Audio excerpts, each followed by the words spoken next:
మీ మోకాల నొప్పులకు ఎటువంటి సర్జరీ లేకుండా ఎపియాన్ పెయిన్ క్లినిక్ అందిస్తున్న అత్యాధునిక చికిత్స. ప్రస్తుతం మనతో పాటు ఉన్నారు భోలేనాథ్ యోగి స్వామీజీ. ఆయన అనేక ప్రాంతాల్లో తపస్సులు చేసి వచ్చినటువంటి మహానుభావులు. చాలా చిన్న ఏజ్లోనే తత్వాన్ని వంటబట్టించుకున్నటువంటి వ్యక్తి ప్రస్తుతం మనతో పాటు ఉన్నారు స్టూడియోలో. లక్కీగా చాలా విషయాలు ఇప్పుడు మనతో ఆయన షేర్ చేస్తారు. స్వామి నమస్తే.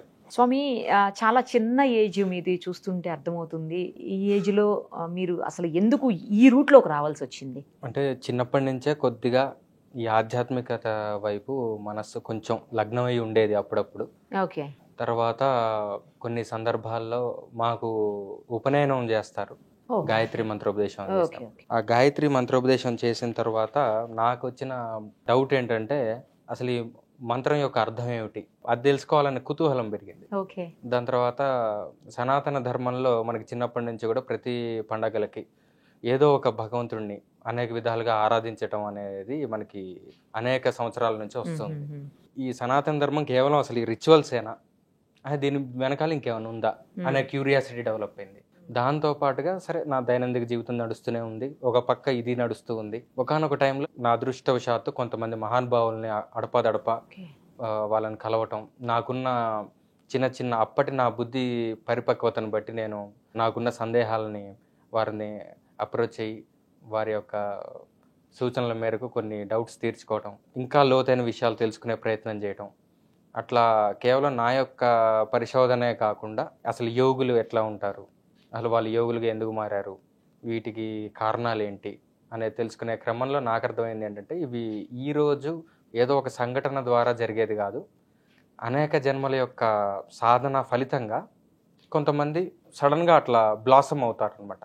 వాళ్ళ మనసులో వాళ్ళకే తెలియకుండా ఏర్పడిన వాసనలు అనమాట. ఆ వాసనలు ఉండటం వల్లనే వాళ్ళు అట్లా అవుతారనేది తెలిసింది.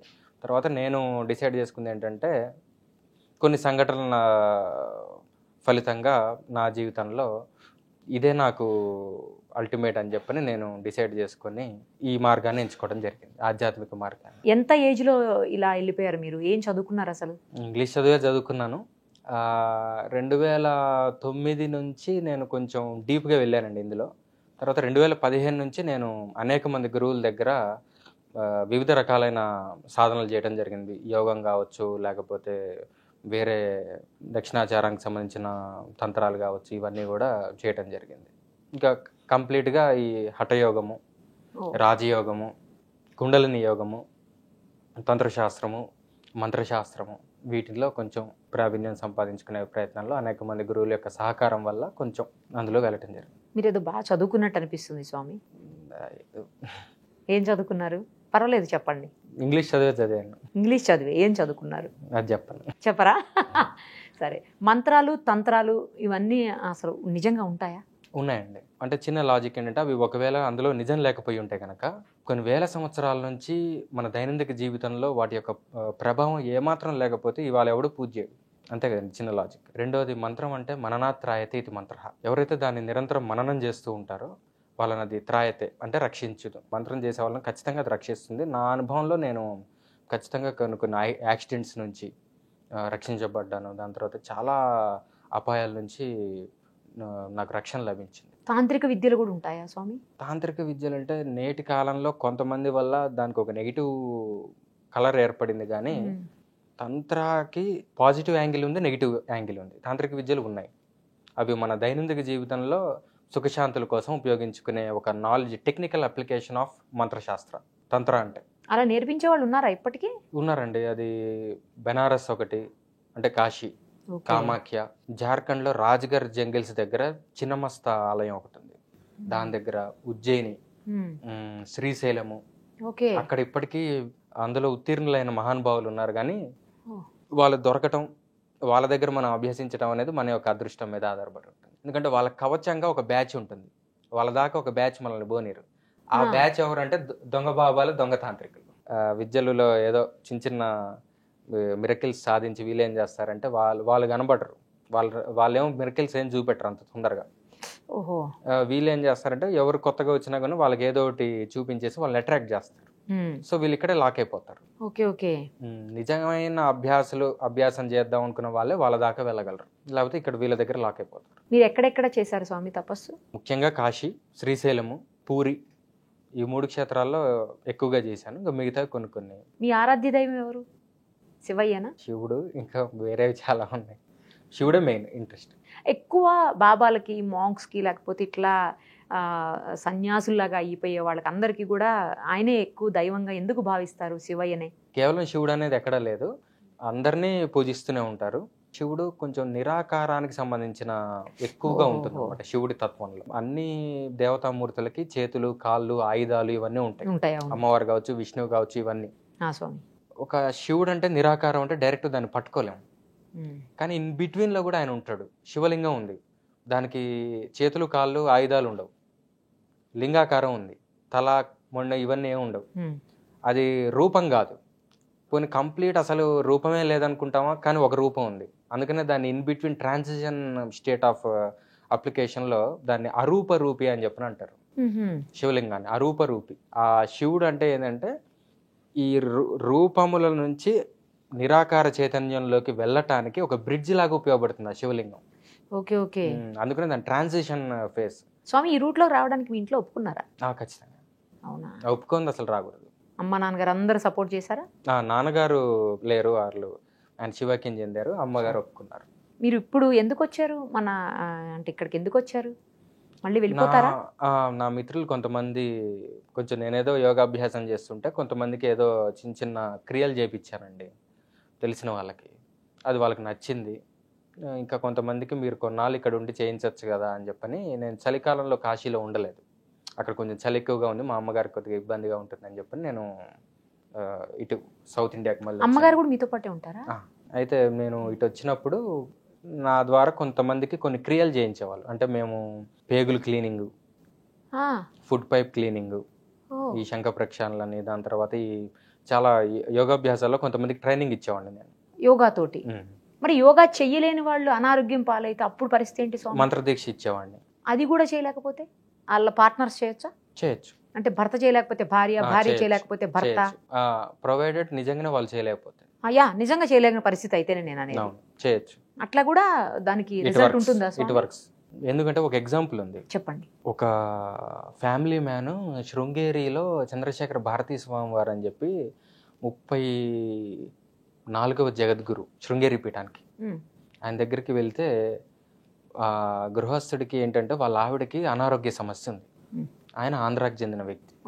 ఈయన స్వామివారిని అడిగారు, మా ఆవిడకి ఇట్లా అనారోగ్యం ఉంది, ఏదన్నా చెప్పండి స్వామి అని చెప్పుంటే, నువ్వు వేదం చదువుకున్న బ్రాహ్మడివి, అసలు నువ్వు నన్ను అడగచ్చా, రుద్రాధ్యాయం ఉంది కదా, దాన్ని మంచిగా జపం చేసి మీ ఆవిడకి తీర్థంగా ఇస్తే సెట్ అవుతుంది కదా అంటే, మా ఆవిడ ఆంధ్రదేశంలో ఉంది, నేను ఇప్పుడు కర్ణాటకలో ఉన్నాను, మరి ఎట్లా కుదురుతుంది అని చెప్పాను.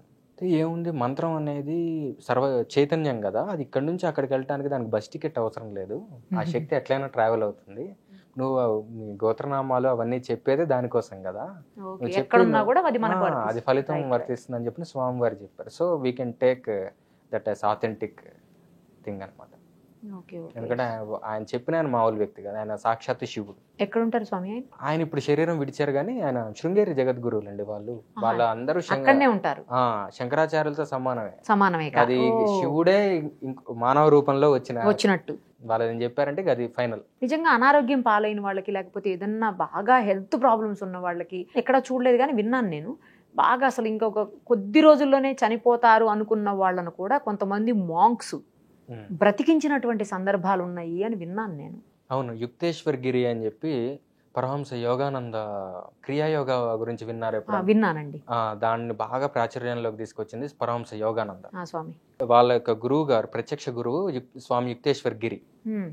ఆయన పరమహంస యోగానంద దీక్ష తీసుకోకముందు ముకుంద ఆయన పేరు, బ్రహ్మచారిగా ఉన్నప్పుడు. ఆ ముకుంద వాళ్ళ ఫ్రెండ్ చనిపోయాడు ఆల్రెడీ. ఈయన వచ్చి ఆ నోట్లో ఏదో నూనె పోస్తాడు, నూనె పోసి ఇట్లా టచ్ చేయగానే ఆయన బతుకుతాడు. ఇది మీరు ఆటోబయోగ్రఫీ ఆఫ్ ఎ యోగి అనే బుక్ లో చదవచ్చు, ఒక యోగి ఆత్మకథ, తెలుగులో. ఎన్ని సంవత్సరాల క్రితం స్వామి సంఘటన?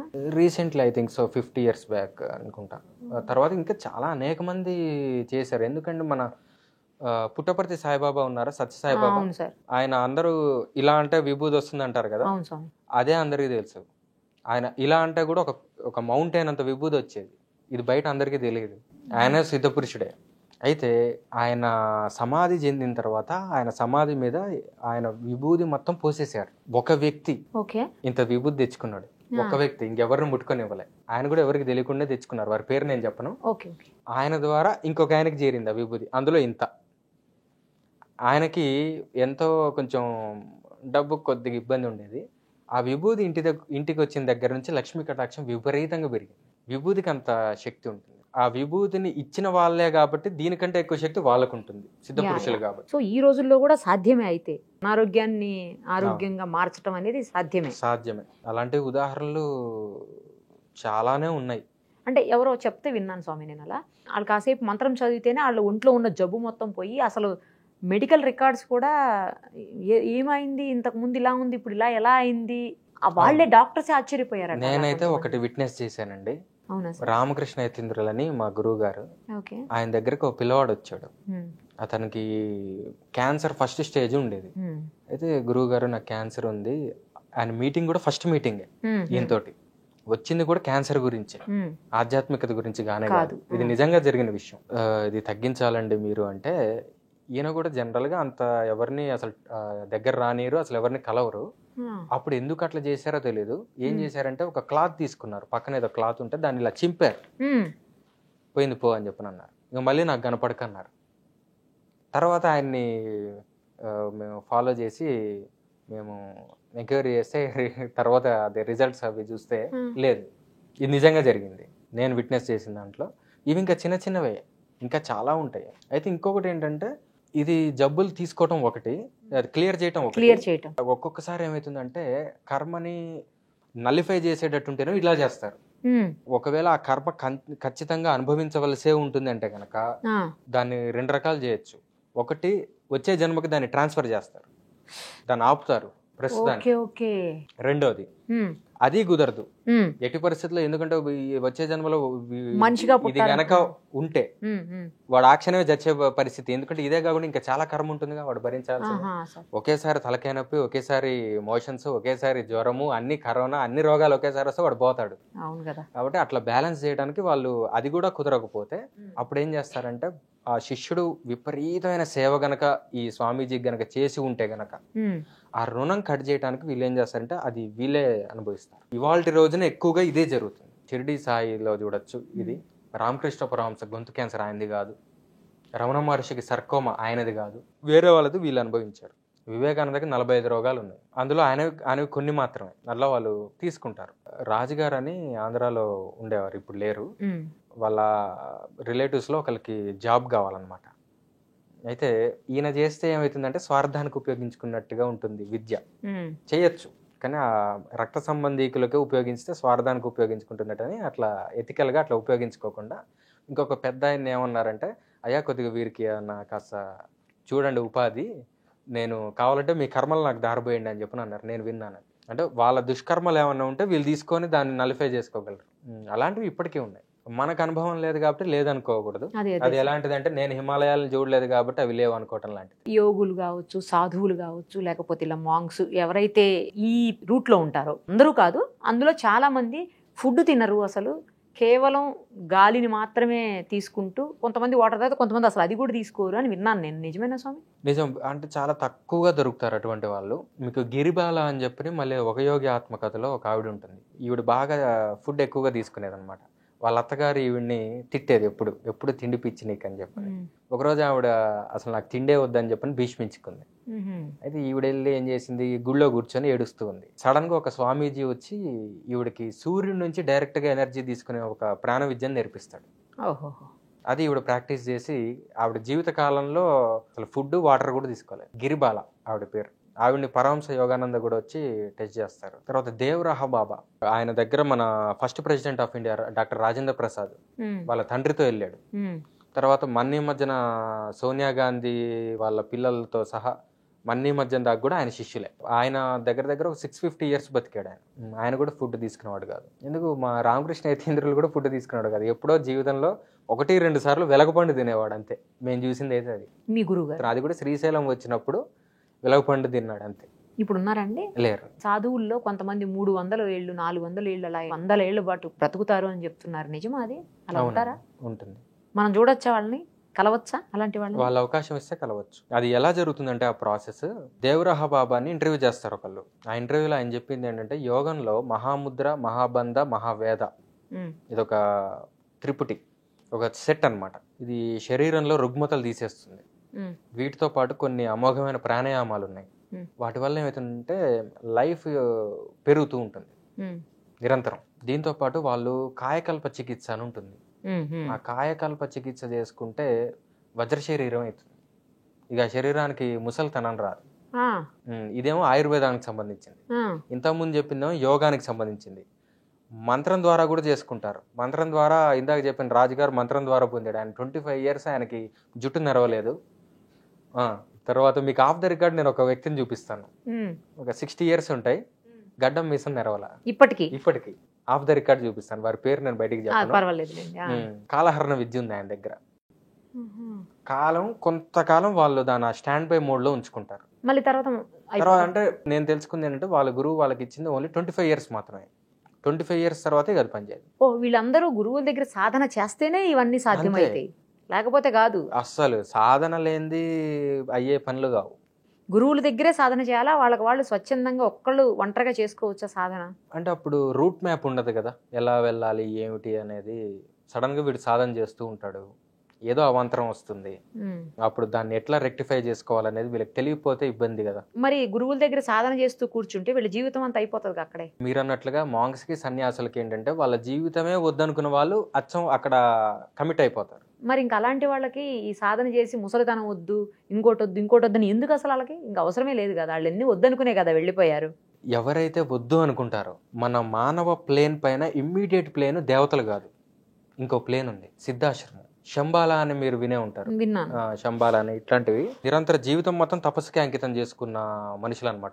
వాళ్ళు ఏం చేస్తారంటే ఇప్పుడు భూమి మీద అన్వాంటెడ్ థింగ్స్ ఏదన్నా హ్యాపెన్ అవుతున్నాయి అనుకోండి, ఒక పరిధి దాటి అవి అవుతుంటే వీళ్ళ తపశక్తిని అడ్డేసి అవి వీళ్ళు కాపాడుతూ ఉంటారు. సపోజ్ కరోనా లాంటివి అయి ఉండొచ్చు, ఇట్లాంటివి అనమాట. వీళ్ళ అంత ఎక్కువ ఏజ్ ఎందుకు బతకాలి అంటే కనుక హిమాలయాస్ లో కొన్ని తపస్సులకి 300 ఏళ్ళు కూర్చోవాలి. కొన్ని మంత్రాలు ఉంటాయి, అవి సాధించాలంటే 300 సంవత్సరాలు చేయాలి. స్వామి బతకాలి కదా. అందుకని ఆ విద్యని సాధించడానికి మరి వీళ్ళు చేయక తప్పదు, బతికే ఉంటారు. ఇంకా కొంతమంది ఏంటంటే అనేక జన్మలలో అనుభవించాల్సిన కర్మలు, వాళ్ళకి ఎన్లైటన్మెంట్ వస్తుంది, అంటే ఆత్మజ్ఞానం పొందుతారు. అయితే ప్రారంధం ప్రారంధం అంటే ఏంటి? వీళ్ళు నుంచి వదిలేసిన బాణం. దాంట్లో బ్యాంకులో ఎక్కువ ఉందనుకోండి అమౌంట్, ఇంకా కొన్ని జన్మలు ఎత్తవలసి ఉంటుంది. వీళ్ళకి నచ్చని విషయం ఏంటంటే మళ్ళీ గర్భంలోకి దూరటం, వాళ్ళకి నచ్చదు. ఆ గర్భస్థ పుట్టడం ఇష్టం ఉండదు. ఆ గర్భస్థ ఏ జంతువైనా గర్భస్థ నరకం అనేది వాళ్ళకి ఇష్టం ఉండదు. అది ఇష్టం లేదు కాబట్టి ఆ జన్మలలో అనుభవించాల్సిన కర్మని కూడా ఇదే జన్మలోకి ట్రాన్స్ఫర్ చేసుకొని ఇక్కడే అనుభవించి ఇక అక్కడతో ఇక ఫుల్ స్టాప్ పెట్టేస్తారు, ఇక మళ్ళీ పుట్టరు. వీటికి కూడా చేస్తారు. ఇంకా కొంతమంది అసలు ఇవన్నీ ఉన్నాయా లేవా అని టెస్టింగ్కి వెళ్తారా, చేస్తారు. టెస్ట్ చేసిన తర్వాత ఓన్లీ క్యూరియాసిటీతో వెళ్ళే వాళ్ళు వెక్స్ అయిపోతారు. ఎందుకంటే వాళ్ళ కళ్ళ ముందరనే వాళ్ళతో పాటు పుట్టిన వాళ్ళు, వాళ్ళ తర్వాత పుట్టిన వాళ్ళందరూ గతించిపోతూ ఉంటే వీళ్ళ మనసు చెలించిపోతుంది. నేనేం చేయాలని చెప్పి వెక్స్ అయిపోతారు. అలా వెక్స్ అయిన వాళ్ళని కూడా నేను కలిశాను. ఈ 300-400 ఏళ్ళు బ్రతికిన వాళ్ళని కూడా కలిశారా స్వామి? ఒక్క ఆయన కలిశాను, వెక్స్ అయిన అతను. ఆయన లైఫ్ ఎంత స్పాన్ అప్పటికి? కొంతమంది ఆయన 600 అంటారు, కొంతమంది 300 అంటారు, కొంతమంది 280 అంటారు. ఎవరికి తెలియదు, అది ఒక అంచనా వేస్తారు అంతే. ఆయన చెప్పలేడు, ఆయన చెప్పడు అసలు. వాళ్ళు అస్సలు ఓపెన్ గారు, ఏది అడిగినా విచిత్రమైన సమాధానాలు చెప్తూ ఉంటారు. స్ట్రైట్ ఆన్సర్ ఎప్పుడు ఎవరికి చెప్పడం నా జీవితంలో నేను అంటే మహానుభావుల్ని నేను అబ్జర్వ్ చేసింది. మనం ఏదైనా డైరెక్ట్గా 2+2 అంటే వాళ్ళు ఏమంటారంటే 5-1 అంటారు కానీ 4 అని చెప్పరు. విచిత్రంగా చెప్తూ ఉంటారు సమాధానాలు, డైరెక్ట్గా చెప్పరు. అది ఏమిటి అనేది ఆ స్థాయి వస్తే కానీ అర్థం కాదని నేను అర్థం చేసుకున్నాను. మీరు ఎన్నేళ్ళైంది స్వామి ఇందులో ఉండబట్టి? డీప్గా వెళ్ళింది మాత్రం ఒక 8 years. ఇంకా ఇందులోనే కంటిన్యూ అవుదాం అనుకుంటున్నారా, లేకపోతే ఏమన్నా చేంజ్ అవుదాం అనుకుంటున్నారా? ఇందులోనే అండి, ఇంకా చేంజ్ అయినా కూడా కుదరదు. మీ ఏజ్ ఎంత స్వామి? 33. మీరు బాగా చదువుకున్నట్టున్నారు, చాలా చిన్న ఏజ్, కానీ ఎందుకు మీకు ఈ రకమైనటువంటి తత్వబోధన వైపు వెళ్ళాల్సి వచ్చిందో అర్థం కావట్లేదు అసలు. అంటే అందరూ ఏమనుకుంటారంటే ఇందులో ఏదో జీవితం ఏమీ లేని ఒక డ్రై సబ్జెక్ట్ అనుకుంటారు. ఇందులో సుఖాలు లేవని, ఇందులో సంతోషం సంతోషం లేదని ఎస్ అనుకుంటారు కదా. ఇందులో సంపాదన ఉండదని. సంపాదన అంటే ఇవాళ రేపు ఇందులో ఉన్నంత సంపాదన ఇందులో లేదని చాలా మంది బాబాలు ప్రూవ్ చేశారు అనుకోండి. సరే అది వదిలేస్తే స్వామి సుఖ సంతోషాలు లేవని చెప్పని అనుకుంటారు. కానీ జాగ్రత్తగా మనం అందరం ఆలోచిస్తే ఒకే వస్తువు కానీ, ఒకే మనిషి కానీ, ఒకే సందర్భం కానీ కాసేపు సుఖం కలిగిస్తుంది, కాసేపు దుఃఖం కలిగిస్తుంది. మేబీ మన ఇళ్లలోనే మనం చూసుకోవచ్చు. భార్య వల్ల భర్త కానీ, భర్త వల్ల భార్య కానీ, పిల్లలు కానీ, ఆఫీస్ కానీ, వాళ్ళ కార్ కానీ, ఏదైనా మనకి ప్రపంచానికి మధ్యలో ఏ వస్తువైనా కాసేపు సుఖాన్ని ఇస్తుంది, కాసేపు దుఃఖాన్ని ఇస్తుంది. కరెక్టే. కాబట్టి మీ లైఫ్ లోనే సుఖం లేదు, మా లైఫ్ లో సుఖం ఉంది. అంతేనా? మా లైఫ్ లోనే లేదు. అయితే ఉంటే బాబాల్ని ఎందుకు మొక్కుతారు అందరూ? దేవుళ్ళ గుడికి ఎందుకు వెళ్తారు? అక్కడే సుఖం ఉంటే మేము మీ దగ్గర రావాలి కదా. మీరు అన్నిటికీ అతీతులు కదా, మానవాతీతులు. మీరు మానవాతీతులేం కాదు, కానీ ఉన్న దాంట్లో ఏంటంటే సుఖం దుఃఖం కామను. దాని నుంచి తితీక్ష నేర్చుకుంటారు వీళ్ళు. మాత్రా స్పర్శాస్త కౌంతేయ శీతోష్ణ సుఖ దుఃఖదాహ ఆగమ పాయన అనిత్య తాం తితీక్ష స్వభారత అని భగవద్గీతలో చెప్పారు. శరీరము ప్రపంచం మధ్యలో ఒక సంపర్కం ఏర్పడినప్పుడు సుఖం దుఃఖం అనేది 2 అవుట్పుట్స్ వస్తాయి. అవి కామన్. ఓకే. వాటికి సామాన్యులు చెలించిపోతారు.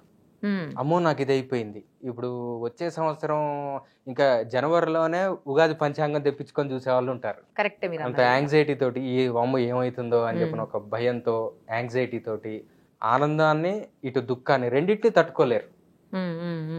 ఈ స్టెబిలిటీ ఆఫ్ మైండ్ అనేది సాధన చేసే వాళ్ళకి వస్తుంది, మాంగ్స్కి ఉంటుంది. గుప్త నిధుల కోసం తవ్వకాలు చేశారని, లేకపోతే గుప్త నిధులు పలానా చోట ఉన్నాయని ఈ సాధువు చెప్పాడు, ఈ మాంకు చెప్పాడు, లేకపోతే ఈయన చెప్పడం వల్ల నేను చేశాను, ఇట్లా చెప్తుంటా. నిజంగా గుప్త నిధులు ఉంటాయా? మనకి 546 ప్రిన్స్లీ స్టేట్స్ ఉండేవి. సర్దార్ వల్లభాయ్ పటేల్ మొత్తం అఖండ భారతాన్ని కలపక ముందు చిన్న చిన్న రాజ్యాలు. ఓకే. ఈ నిధులు అనేది ఇదివరకు ఇప్పుడు ఉన్నంత బ్యాంక్ సిస్టమ్ లేదు కాబట్టి వాళ్ళు అక్కడో ఇక్కడో దాచిపెట్టే ఉంటారు. చారిత్రకంగా అది నమ్మచ్చు. కానీ అన్ని సంవత్సరాల అయిపోయిన తర్వాత ఇప్పుడు అవి ఉన్నాయా నిజంగా లేవా అనేది అంత ఈజీగా తేలే విషయం కాదు. కానీ యక్షిణి విద్యలను ఉన్నాయి. అందులో హంసిని, ప్రమోద 2 విద్యలు ఉన్నాయి. అవి కేవలం ఈ గుప్త నిధులు చూపెట్టడానికే ఉన్నాయి. ఎవరైనా కావాల్సుకున్న వాళ్ళు అవి చేసుకోవచ్చు. ఆ యక్షిణిలు వచ్చి పలానా చోట గుప్త నిధి ఉందని చూపిస్తుంది, కానీ గుప్త నిధులు జోలికి వెళ్ళటం అయితే మంచిది కాదు. ఎందుకంటే ఒకటే అది మనది కాదు. అవును కదా, మరి దొంగతనం చేసిన ఫలితం వస్తుంది. రెండవది, అది ఎవరైతే దాచిపెడతారో దానికి మంత్రబంధనాలు వేస్తారు. దానివల్ల ఏమవుతుందంటే బలులు కోరుతాయి. ఆ సొమ్ము ముట్టుకుంటే బలి కోరుతుంది అది. అందుకనే మనకి ఆంధ్ర ప్రాంతంలో బలిగోరిన వజ్రాలు అనే కథ ఉంది. ఒక పెద్ద ఆయన ఉంటాడు, వాళ్ళ పూర్వీకుల గుప్త నిధి ఒక చోటు ఉంటుంది, ఈయనకు తెలుసు అది. అయితే ఆ మ్యాప్ ఉంటుంది, ఆ మ్యాప్ పట్టుకొని అక్కడికి వెళ్ళటం ఈయనకి కొంచెం అంత నాలెడ్జ్ లేదు. ఈయనకి ఇంకో 3 పెట్టుకుంటాడు ఈయన హెల్ప్ చేయమని. మీకు అందులో కొద్దిగా గొప్ప పర్సంటేజ్ ఇస్తానులే అని చెప్పని అంటాడు. వీళ్ళు 3 వచ్చిన వాళ్ళు ఒక తండ్రి, ఆ తండ్రికి 2 కొడుకులు. వీళ్ళు 3 హెల్ప్ చేస్తారు. పైగా ఆ నిధి దొరుకుతుంది. దొరికిన తర్వాత వీళ్ళు ఏం చేస్తారంటే వీడికి ఎందుకు ఈ నిధి అని చెప్పి వాడిని అక్కడే చంపేస్తారు. ఫస్ట్ మొదటి బలి అది. తర్వాత వీళ్ళు 3 ఆ నిధిని చిరు సమానంగా పంచుకుంటారు, తండ్రి కొడుకులు. ఇక ఎవరి దారిలో వాళ్ళు వెళ్తారు, బాగానే ఉంటుంది. తండ్రి పెద్దవాడైపోతాడు, పెద్ద అబ్బాయికి సంతానం ఉండదు. ఆ పెద్ద అబ్బాయి ఏమనుకుంటాడంటే, నాన్న నువ్వేం చేసుకుంటావు, నువ్వు ఎట్లాగూ వయసు అయిపోతుంది, నువ్వు రేపో మాపో నువ్వు పోయేటట్టున్నావు కదా, నీ డబ్బులు నాకు ఇచ్చేసేయ్ అని చెప్పని తండ్రిని చంపేసి తండ్రి వాటా వీడి తీసుకుంటాడు. ఈ పెద్ద అబ్బాయికి సంతానం లేదు కదా, వీళ్ళ తమ్ముడు ఏమనుకుంటాడంటే, అరే నీకు సంతానం లేదేం లేదు, నువ్వు ఏం చేసుకుంటావు వదిరాలని చెప్పని వీడిని చంపుతాడు తమ్ముడు. వీడిని చంపి ఆ వాటా తీసుకొని వీడు బయట ఎక్కడికో తీసుకెళ్ళి చంపి ఇంటికి తీసుకొస్తుంటే ఒక దగ్గర ఒక కంప పట్టుకుంటుంది, ఒక ముళ్ళ కంప ఉంటుంది. రాత్రి పూట చీకట్లో ముళ్ళ కంప పట్టుకోగానే నన్నేదో పిశాచం పట్టుకుందేమో అని చెప్పని, లేకపోతే ఇంకెవరు పట్టుకున్నారో ఏమిటో అనుకొని వీడేం చేస్తాడంటే వాడిని నరికిన కత్తితోటి ఆ ఏం పట్టుకుందో ఆ చేతిని నరుకుదామని అట్లా నరుకుతుంటుంటే వీడి దగ్గర ఉన్న ఒక ఆర్టరీస్కి సంబంధించిన నరాలు కట్ అవుతాయి కాళ్ళకి. రక్తస్రావం అధికంగా జరిగి వీడు చచ్చిపోతాడు. ఇది స్టోరీ. ఫైనల్గా ఎవరికి ఏమీ దొరకలేదు. ఇది బలిగోరిన వజ్రాలు అంటారు వీటిని. అందుకని గుప్త నిధుల దగ్గరికి అంత తేలిగ్గా పోకూడదు అసలు, అది మంచిది కానే కాదు. అయితే ఒకటి ఉంది, మేము మా గురువుల్ని అడిగితే తెలుసుకున్న విషయం ఏంటంటే అది మన కర్మలో ఉంటే అది ఖచ్చితంగా దొరుకుతుంది. మన దగ్గరికే వస్తుంది. ఎవడు ఆపాలనుకున్నా అది కుదరదట. ఆగదు. పైగా భూమాతకు ఆ శక్తి ఉందట. మనం దాచిపెట్టినా కూడా అది అట్లా జాగ్రత్తగా కాపాడుతుందట. స్వామి, నాగబంధనం అంటారు, కొన్ని టెంపుల్స్లో ఉంటుంది అంటారు. దేవాలయానికి సంబంధించిన నగలు దాచినటువంటి ప్లేస్లో నాగబంధనం వేశారండి. నేను ఎక్కడ విన్నాను అంటే అది పద్మనాభ అనంత పద్మనాభ స్వామి టెంపుల్లో విన్నాను నేను. అది నేను చూశాను కూడా. ఆ రూమ్లోకి లాక్ వేసేసి ఉంది, వెళ్ళటానికి కూడా లేదు అసలు. మిగతా రూమ్స్లో ఉన్నటువంటి వజ్రాలు, ఆభరణాలు, వైడ్యూర్యాలు అన్నీ కూడా చూసాము. అంటే డైరెక్ట్గా చూడలేదు కానీ పిక్చర్లో చూసాము. అది నిజం. నాగబంధనం వేసిన రూమ్ అయితే నేను డైరెక్ట్గా చూశాను, వెళ్ళనివ్వలేదు అక్కడకు. సో అది నిజమా అసలు? అట్లా ఉంటుందా? ఖచ్చితంగా ఉంది. కొన్ని మంత్రాలు ఉన్నాయి, స్నేక్స్ మీద కంట్రోల్ తెచ్చుకోవచ్చు ఆ మంత్రాలతోటి. పాము మంత్రాలు అనేక రకాలు ఉన్నాయి, గరుడ మంత్రాలు ఉన్నాయి, వాటి ద్వారా కూడా స్నేక్స్ మీద కంట్రోల్ తెచ్చుకోవచ్చు. ఈ స్నేక్స్ అంటే ఫిజికల్ స్నేక్స్ మీద కొంత. ఈ బంధాలు అంటే ఏంటంటే ఆ మంత్రంలో ఉండేది, సహజంగా ఉండేది, వాటిని ఆకర్షించే శక్తి ఒకటి ఉంటుంది ఆ సిలబుల్స్కి. అంటే మనం జనరల్గా పలికే పలుకులన్నీ లౌకిక శబ్దాలు. శాస్త్రాల్లో నుంచి ఈ ఋషులు ఆ మెడిటేషన్లో కూర్చున్నప్పుడు ఋతంబర ప్రజ్ఞ అంటారు, సూపర్ కాన్షియస్ స్టేట్. అందులో వాళ్ళకి ఆ మంత్రాలు అనేది వాళ్ళు బియాండ్ మైండ్ స్టేట్లో వాళ్ళు దాన్ని దర్శిస్తారు. ఆ శబ్దాలను మంత్రం అన్నారు. మంత్రానికి శక్తి ఉంటుంది ఆ శబ్దాలకి. సో వాటికంటే ఓ శక్తి ఉంటుంది కాబట్టి వాటిని ప్రయోగం చేస్తే మామూలు స్నేక్స్కి ఎటువంటి పవర్ అయితే ఉంటుందో ఆ బంధాల జోలికి వెళ్తే గనక వాటి యొక్క ఇంపాక్ట్ నెగిటివ్గా మన మీద ఉంటుంది. అదొక పద్మ వ్యూహం లాంటిది. అదే అక్కడ ఎవరైతే ఓపెన్ చేయడానికి ట్రై చేశారని చాలా మంది ట్రావెన్కోర్ నుంచి, తర్వాత అది ట్రావెన్కోర్ సంస్థానానికి సంబంధించింది కదా, ఎవరు ఆ ఇష్యూలో ఇన్వాల్వ్ అయ్యారో చాలా మంది చనిపోయారు ఆ టైంలో. మేబీ 2007-8లో ఇదంతా. అట్లా ఉంటుందా స్వామి? నిజం? అయ్యో ఖచ్చితంగా ఉంటుంది. అది బయటకు వచ్చింది ఆ న్యూస్. అదే న్యూస్. కానీ మన రాష్ట్రాల్లోనే కొన్ని ఆలయాల జోలికి వెళ్ళినా కూడా వాళ్ళకి చాలా ఇబ్బందులు వచ్చిన వాళ్ళు చాలా మందిని చూశాను. ఇప్పుడు కుంభమేళ, మహాకుంభమేళ అవుతుంటాయి 12 ఏళ్లకు ఒకసారి, అట్లా మధ్యలో కూడా అవుతూనే ఉంటాయి కుంభమేళాలు. అలాంటి కుంభమేళాలకి చాలా మంది సాధువులు, నాగసాధువులు అందరూ వస్తారు కదా స్వామి. మామూలు రోజుల్లో వాళ్ళు ఎక్కడ ఉంటారు అసలు? కనిపించరు.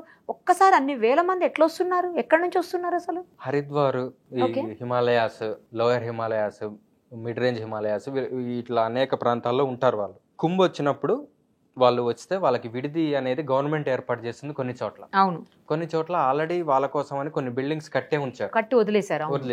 వచ్చిన కాసేపు అక్కడ ఉంటారు, మళ్ళీ వాళ్ళ సాధనలకు వాళ్ళు వెళ్ళిపోతారు. పర్ఫెక్ట్ గా ఇదే ప్లేస్ లో ఉంటారు, వాళ్ళ ప్లేస్ లో పర్ఫెక్ట్ గా ఉండరు, తిరుగుతూ ఉంటారు. ఎన్నేళ్ల సాధన తర్వాత అలా అయిపోతారు వాళ్ళందరూ? అసలు ఏ సాధన అయినా పరిపక్వత పొందాలి అంటే 12 ఏళ్ళు కనీస పక్షం. 12 ఏళ్ళు ఒక మంత్రం మీద గాని, బ్రహ్మచర్యం మీద గాని, ఏదన్నా ఒక ఫార్ములా, ఒకే ఆలోచన మీద 12 ఏళ్ళు కృషి చేస్తే ఒక దివ్య శక్తి ఉద్భవం అవుతుంది మనిషి శరీరంలో, మనస్సులో ఒక పరిపక్వత ఏర్పడుతుంది.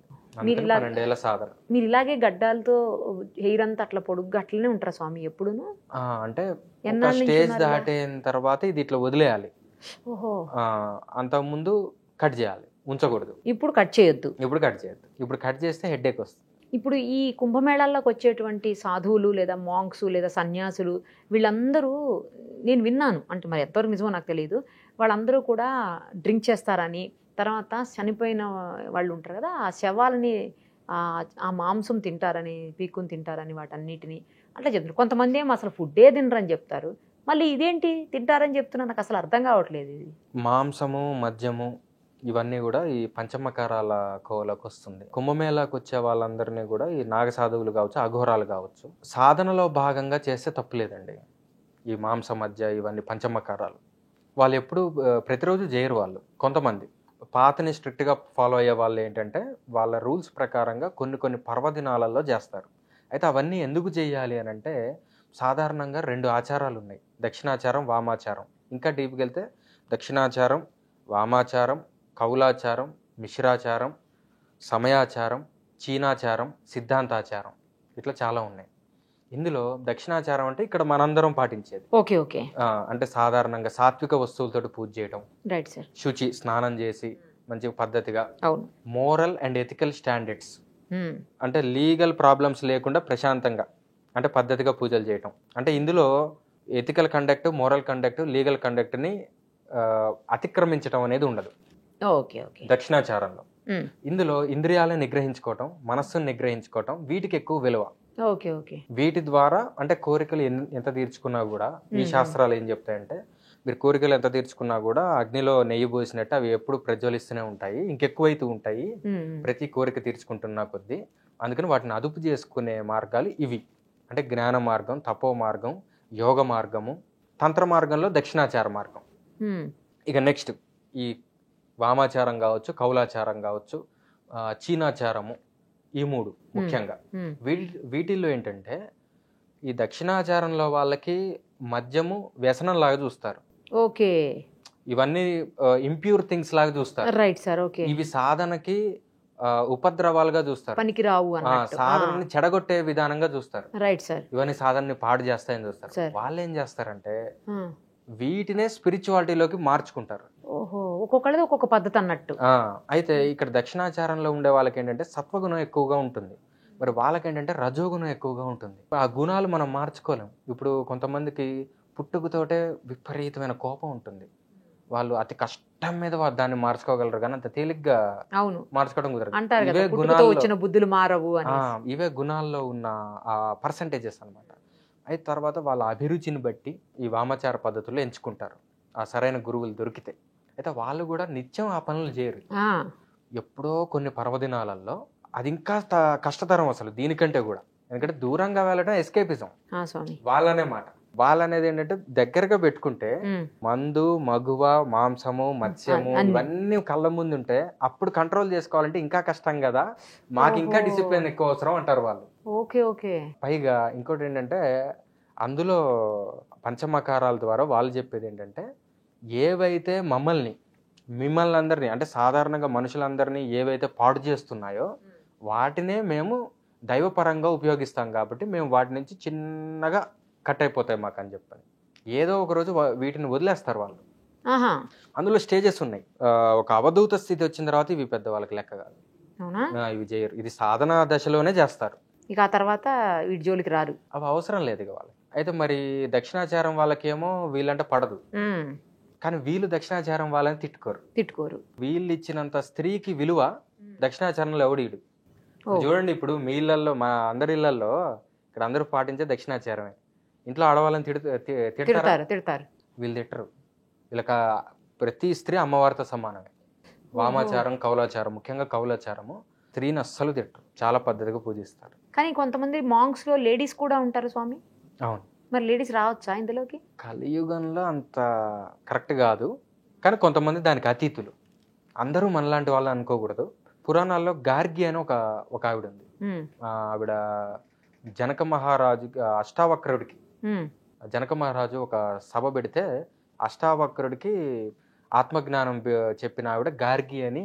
ఆవిడ లేడీ సాధువు అనమాట. తర్వాత శారదామాత ఉంది, ఎవరు మన రామకృష్ణ పరమహంస వాళ్ళ వైఫ్. ఆవిడ కూడా ఎంతో మందికి ఆధ్యాత్మిక మార్గం నిర్దేశించింది. మేడం బ్లావట్స్కి ఉంది. ఎందుకు సౌరిస్ అని చెలంగారు ఉన్నారా, ఇది రైటర్ చెలంగారు వాళ్ళ కూతురు సౌరిస్ ఆవిడ పేరు. ఆవిడ ఎన్లైటెండ్. ఆవిడ ద్వారా చాలా మంది ఆధ్యాత్మిక మార్గంలోకి వచ్చారు. ఆవిడ మ్యారేజ్ చేసుకోలేదు. జిల్లాలో మూడమ్మ ఉంది, ఆవిడ మ్యారేజ్ చేసుకున్నారు, కానీ షీజ్ లైక్ లేడీ మాంక్. మరి మ్యారేజ్ చేసుకున్న తర్వాత అంటే వాళ్ళు ఇంకా ఫ్యామిలీకి దూరంగా ఉంటారా? వాళ్ళు హస్బెండ్ వదిలేస్తారా? వదిలేరు. సన్యాసం తీసుకుంటే వదిలేయాలి, కానీ ఇందులో ఉండి కూడా చేయొచ్చు. దీన్నే తంత్ర మార్గం అంటారు. ఇప్పుడు జ్ఞాన మార్గం అనుకోండి, జ్ఞాన మార్గం, యోగ మార్గం అనుకోండి, వదిలేసి వెళ్ళటం అవసరం లేదని, వీటి వల్ల ఉపయోగం లేదని తెలుసుకొని వివేకంతో, వైరాగ్యంతో వెళ్ళటం. తంత్రం ఏంటంటే అందరూ వదిలేసి వెళ్తే సమాజం ఎందుకు, ఈ సృష్టి ఎందుకు? Okay okay. ఇక్కడే ఉండి భార్య బంధాలు, బాంధవ్యాలు ఇవి ఆటంకాలుగా కాకుండా స్టెప్పింగ్ స్టోన్స్ లాగా మార్చుకుంటారు. Stepping stones to spirituality for transformation. అట్లా మార్చుకునే పద్ధతి తంత్రం. ఈ తంత్రంలో మళ్ళీ 2 రకాలు. దక్షిణాచారం అంటే ప్రశాంతంగా శుద్ధమైన వస్తువులతో పాటించడం, వామాచారం పంచమకారాలతో చేయటం. వామాచారం అందరికీ కాదు, దక్షిణాచారం ఎవరైనా చేసుకోవచ్చు. క్షుద్ర పూజలు చేస్తుంటారు కొంతమంది ఏమో శ్మశానాల్లో ఏవో పూజలు చేస్తూ ఉంటారు. కొంతమంది మాంత్రిక తాంత్రిక విద్యల కోసం ఏవో పూజలు చేస్తుంటారు. వాళ్ళకి ఆవహిస్తుందని చెప్పి ఏదో రావాలి అని చెప్పేసి, ఇవన్నీ నిజమా అండి? ఇదివరకు నిజం, ఇప్పుడు 10% నిజం. 10% ఉంది. ఈ క్షుద్ర పూజలు అంటే ఏమి లేదు, ప్రతి వాడికి వాడు చేసే సాధన తోటి ఎంతో కొంత వాడి యొక్క మనస్సుకు ఒక శక్తి వస్తుంది. వాడు దాన్ని అనుకుంటే జరిగే శక్తి, సంకల్పం వెంటనే నెరవేర్చుకోగనే శక్తి అనేది వస్తుంది. ఆ కాన్సన్ట్రేషన్ పవర్ వల్ల వచ్చేదన్నమాట. అది యోగులకి వస్తుంది, జ్ఞానులకి వస్తుంది, మంత్రం చేసేవాడికి వస్తుంది, తంత్రం చేసేవాడికి, అందరికీ వస్తుంది. దాన్ని నెగిటివ్గా ఉపయోగించుకోవడమే క్షుద్ర విద్య. అంటే ఎదుటి వాడిని హింసించడానికి ఉపయోగించుకునేది క్షుద్ర విద్య. అయితే పల్లెటూర్లలో ఇప్పటికీ కొన్ని చోట్ల ఉన్నది. ఆ వెనకటి తరాల నుంచి అనువంశికంగా కొంతమందికి అది విద్యను ప్రాప్తించి వస్తున్నది. ఓకే. నేను ఒకళ్ళిద్దరిని చూశాను ఇదివరకు, ఎప్పుడో గత సంవత్సరాల్లో. ఇప్పుడు నాకేం కాంటాక్ట్ లో లేరు, కానీ మేము తిరిగే వాటిల్లో తారసపడ్డారనమాట. వాడేంటి, ఒక క్షణంలో అవతల వాడి కడుపులో నొప్పి తెప్పించగలడు. అమ్మో. ఒక వారం 10 రోజులు ఉంటుంది అది. కొంతమందికి యూటీఐ ఇన్ఫెక్షన్స్ తెప్పించగలడు. ఇవి క్షుద్ర విద్యలు. అయితే ఈ వారం 10 రోజుల్లో వాడు ఏ డాక్టర్ దగ్గరికి వెళ్ళినా సరైన డయాగ్నోసిస్ అవ్వదు. తర్వాత వీడు దానికి ఎన్ని మందులు వేసినా వారం రోజులు ఉంటుంది. వారం రోజులు పోగానే అది పోతుంది. ఇవి పనికిరాని విద్యలు. తర్వాత ఈ దశమహావిద్యలు చేస్తారు కొంతమంది. ఈ దశమహావిద్యలు చేస్తే కూడా కొన్ని మంచి సిద్ధులు లభిస్తాయి. వాటిని ఉపయోగించి షట్కర్మలను ఉంటాయి. అంటే మారణము, ఒకరిని చంపేయటం, స్తంభనం, వాడిని కదలకుండా చేయటం, వశీకరణం, వాడి మీద డామినేషన్ కలిగి ఉండటం, సమ్మోహనం, వాడిని కన్ఫ్యూజ్ చేయటం, ఈ విద్వేషణం, అంటే ఇద్దరు మంచి స్నేహితులుగా ఉన్నవారు అనుకోండి, విడగొట్టేయటం, ఉచ్చాటనం, అంటే వాడు చేసే పనిలో వాడి కాన్సన్ట్రేషన్ లేకుండా ఫ్రస్ట్రేషన్ తెప్పించి వాడు ఆ చోటుని ఖాళీ చేసి వెళ్ళిపోవటం, ఇలాంటివన్నీ చేస్తూ ఉంటారు. ఇవి కూడా నేర్పించే వాళ్ళు ఉంటారా స్వామి? ఇవి నేర్పించే వాళ్ళు ఉన్నారు, కానీ వాళ్ళు దొరకరు. కానీ కొంతమంది సొంతంగా అంత ప్రభావితంగా చేసుకోలేకపోయినా కొంత మేరకు సాధించుకోవచ్చు. నేను కొంతమంది దగ్గర విన్నాను, ఈ అంటే హస్బెండ్ని లొంగ తీసుకోవటం కోసం, లేకపోతే భార్యను లొంగ తీసుకోవడం, లేదంటే లవర్స్ని లొంగ తీసుకోవటం కోసం, ఇట్లా చాలా సందర్భాల్లో మందు పెడతారు అని అంటారు. అది మళ్ళీ ఏదో కక్కించారు ఏదో సంథింగ్, చాలా అలా విన్నాను నేను. అంటే మీడియా ఫీల్డ్లో కదా విన్నాం అలాంటివి. నిజం అట్లా ఉంటుందా అసలు స్వామి? ఇదివరకు ఉండేది, ఇప్పుడు లేదు. కొన్ని మూలికలతోటి వీడి యొక్క శరీరంలోనే మూత్రము కానీ వేరే ఇతర ద్రవ్యాలని అందులో కలిపి వాళ్ళకి తినిపించే ప్రక్రియలు ఇదివరకు ఉండేవి. నా దగ్గరికి ఒకళ్ళు వచ్చారు, అట్లా కొంచెం మందు పెట్టారు అది ఇది అని. అదే స్వామి, వాళ్ళకి శంఖ ప్రక్షాళన చేయించడం జరిగింది. అంటే ఆ మందు ఒకవేళ పొట్టలో గనక ఉంటే సూక్ష్మ రూపంలో దాని ప్రభావం ఉంటే శంఖ ప్రక్షాళన అంటే పేగులు క్లీనింగ్, వామిటింగ్, అది మోషన్ ద్వారా ఇంటెస్టినల్ క్లెన్సింగ్, అది చేస్తే మొత్తం పోతున్నాను, ఆ ప్రభావం ఉండదు. అలాంటివి పోయినా గానీ ఇందాక మనం చెప్పుకున్న ఈ షట్కర్మలను ఉన్నాయి. అంటే ఉదాహరణకి కొన్ని విద్యలలో వాటి అప్లికేషన్ ఇప్పుడు తాంత్రికులు ఏం చేస్తున్నారో చెప్తాను నేను. రాజకీయ నాయకులకి వీళ్ళందరికీ వెళ్తుంటారు కదా, చాలా మంది రాజకీయ నాయకులు ఏదో క్షుద్ర పూజలు చేయించారు, లేకపోతే ఆవాహనం పూజలు చేయించారు, సక్సెస్ కోసం పూజలు చేయించారు, ఏదో చెప్తుంటారు. అసలు అది ఎంతవరకు నిజమో ఏంటో మరి. అంటే ఈ క్షుద్ర పూజల వల్ల ఉపయోగం లేదు. క్షుద్ర పూజల వల్ల ఏమవుతుందంటే ఒకరిని నాశనం చేయడానికే తప్ప వీడు బాగుపడడానికి ఉపయోగపడదు. Okay okay. పైగా వాటి ప్రభావం 40 రోజులు దాటి పనిచేయదు. మళ్ళీ ఇదొకటి ఉంటుందా, టైం పీరియడ్ కూడా? టైం పీరియడ్ ఉంది. 40 రోజుల తర్వాత సైకలాజికల్ ఎఫెక్ట్ ఉంటుంది, ఫిజికల్ ఎఫెక్ట్ ఉండదు. వీడే ఎక్కువగా ఫీల్ అయిపోతూ ఉంటాడు. అయితే అసలు విద్యలు ఉన్నాయి, అవేంటంటే అంటే మామూలు జనాలు అందరం ఉపయోగించుకోవచ్చు. ఇవి తంత్ర సైన్స్ అన్నమాట. ఇది ఎట్లా అంటే, ఇప్పుడు ఇంటర్వ్యూకి వెళ్ళాలి, వీడు ప్రిపేర్ అవుతాడు, కానీ లోపల ఎక్కడో ఒక చిన్న ఫ్లేవర్ ఆఫ్ లెస్ కాన్ఫిడెన్స్ ఉంటుంది. అక్కడ ఏంటంటే బెరుకు భయం లాంటివి ఉండొచ్చు. లేదు వాళ్ళు ఒప్పుకుంటే నాకు నెలకు ₹1,00,00,000 జీతం అని ఒక సామాన్యుడి కంటే, అమ్మో అది ఎట్లన్నా సాధించాలి, అది సాధిస్తే నా తరతరాలకు కష్టాలు ఉండవని అప్పుడు వీళ్ళకి యాంగ్జైటీ వస్తుంది. అప్పుడు వీళ్ళు చదువుకున్నా కూడాను ఆ టైంకి అది స్ఫురించకపోవచ్చు. యాంగ్జైటీ ఉంటే స్ఫురించకపోవచ్చు, చెప్పలేం. వాళ్ళకి ఏంటంటే వశీకరణం వాడుకోవచ్చు. కొన్ని మూలికలు ఉంటాయి, కొన్ని మంత్రాలు ఉంటాయి. బొట్టు పెట్టుకొని వెళ్ళినా, లేకపోతే శరీరానికి కొంచెం పూసుకొని వెళ్ళినా, అక్కడికి వెళ్తే కాస్త సక్సెస్ కి ఎక్కువ ఛాన్స్ ఎక్కువ ఉంటుంది. వీళ్ళ ఎదుగుదలకు వాడుకుంటే తప్పు కాదు. అంతేగాని ఎదుటి వాళ్ళని ఏదో లేడీస్ ని లొంగ తీసుకోవడానికో లేకపోతే దుర్మార్గానికో వాడుకుంటే మాత్రం కర్మ చుట్టుకుంటుంది. వీడు ఖచ్చితంగా అది అనుభవించేది తీరుతాడు. వశీకరణం ఇది రాజకీయ నాయకులు ఉపయోగించుకోవచ్చు. ఎట్లా, ఫర్ ఎగ్జాంపుల్ ఒక మంచి వాడు ఉన్నాడు, అవతల వ్యక్తి ఏమో మొత్తం లూటీ చేసేవాడు, అంటే కొంచెం ల్యాండ్ గ్రాబర్స్ ఇట్లాంటివి ఉన్నారు, దుర్మార్గులు ఉన్నారు అనుకోండి. మంచివాడు ఏం చేయాలి, వాడి మీద గెలవాలి. వీడికి ఆ శక్తి లేదు. అప్పుడు వీళ్ళకి ఎట్లా ఉపయోగపడుతుందంటే ఈ విద్య, ఇన్ఫ్లుయెన్సర్స్ ఉంటారు, ఓట్ ఇన్ఫ్లుయెన్సర్స్. కొన్ని ఏరియాస్లో ఒక పెద్ద మనిషి చెప్తే ఒక 100 ఓట్లు పడతాయి. ఆ 100 మందిని వీడు తిప్పుకోలేడు, వీడు మాట వినేటట్టు.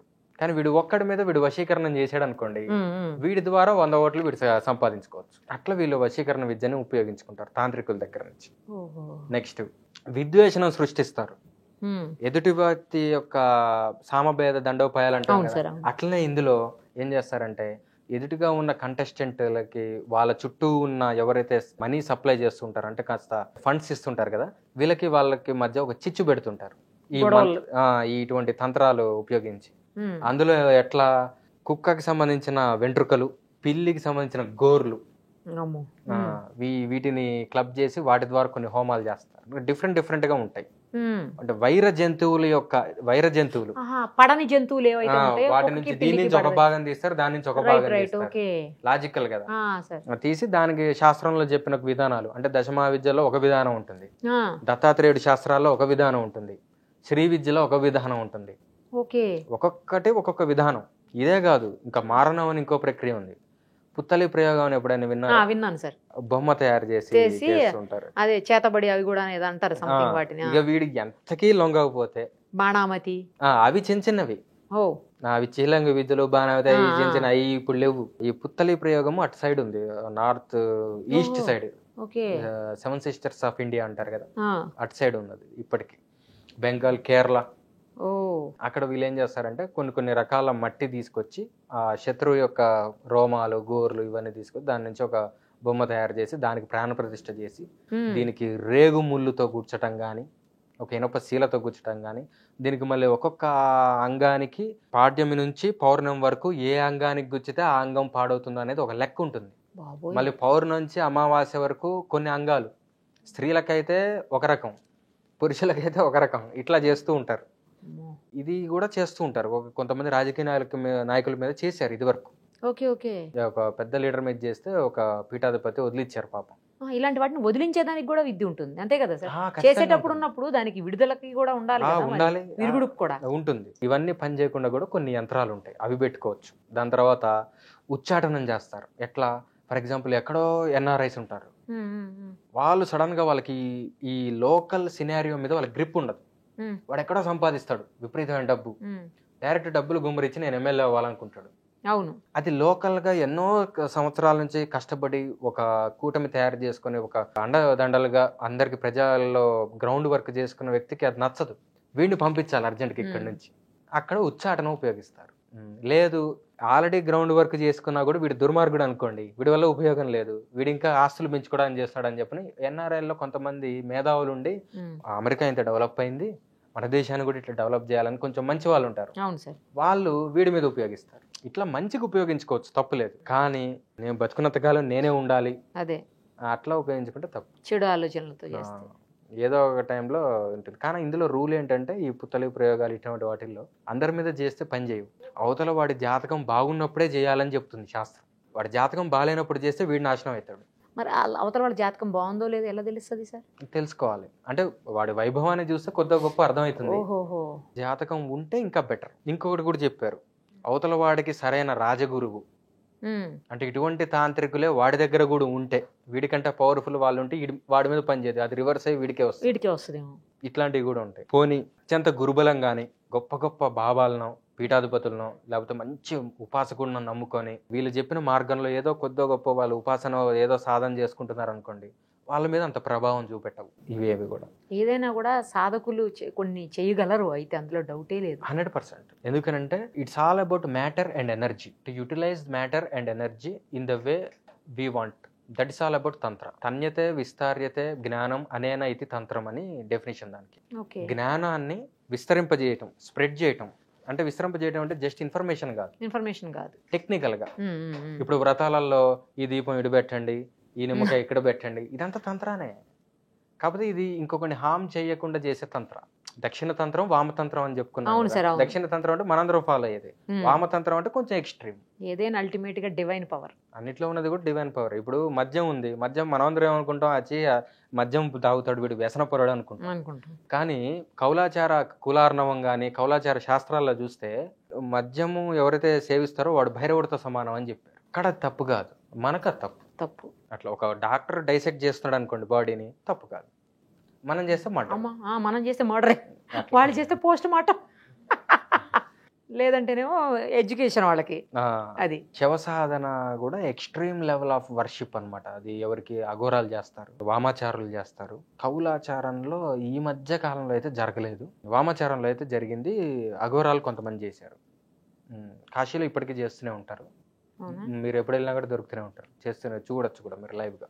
వాళ్ళు ఏంటంటే భయాన్ని గెలవటానికి, తర్వాత కొన్ని సిద్ధశక్తులు సంపాదించడానికి చేస్తుంటారు. అఘోరి విమలానంద అని ఆయన చేశాడు, 3 times చేశాడు ఆయన ఆయన లైఫ్ టైంలో. ఫస్ట్ టైంకే ఆయనకి శ్మశాన తార దర్శనం అయింది. శ్మశాన తార అని దశమహావిద్యలో ఒక దేవత అనమాట.